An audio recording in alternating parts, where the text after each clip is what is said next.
Hi, I'm Dr. Todd Florin, and this is Heartbeats, and we're going to talk some more about what to expect. I like the what to expect concept. It's very OB, very baby-ish, and we're going to talk about what to expect when you're having a catheter ablation for a supraventricular tachycardia. If you have SVT, you know what it's like for your heart to go fast. And what will happen is you'll come to the hospital. You have to show up fasting, pretty much standard for all things. You'll have to answer the same questions that you've answered a whole bunch of times, and that'll be kind of boring and kind of annoying and tough. It's just the way it is. After signing tons of paper, you'll go back to the room where you'll be scrubbed. It's what we call prepping and draping, where we clean the area, shave the area if necessary, and then put special sterile sheets over that area. You'll receive gentle sedation. We generally start off relatively mild and move up in with the depth of the sedation as the procedure goes on. Local anesthesia numbs the area, and you'll have catheters placed in the right and or left groin.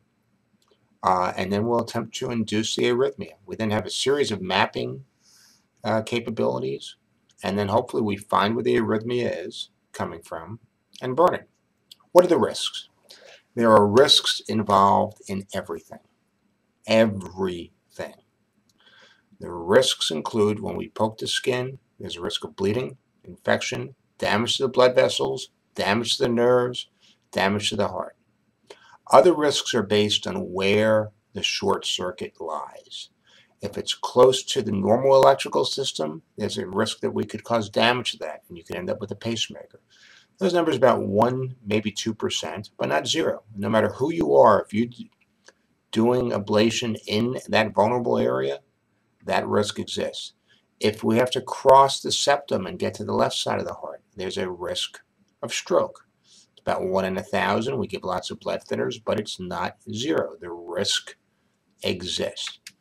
If it's up in the outflow tract area, we have to be careful because sometimes the coronary arteries are in that area, and we have to avoid causing damage to that area. It's very small, less than 1 in 1,000, but not 0. People will either go home later that day or more commonly the following morning. Following the procedure, your groins are held for approximately 20 minutes, and then you have to lie flat for 4 to 6 hours. People go home the following morning. It's very common to feel some palpitations when you leave. And this common thing I hear, "Oh, doc, I have palpitations." And I'll say, "Are they the same as they were before?" I go, "Nah, they're different." It's very common to feel things. People who have these arrhythmias are very cardiac aware, and they're just aware of sensations. That's common. You'll come back in about 2 weeks, and if things remain quiet, we will likely declare you cured from the arrhythmia several months later. And that's what you should expect. Feel free to ask me or your other doctors with further questions.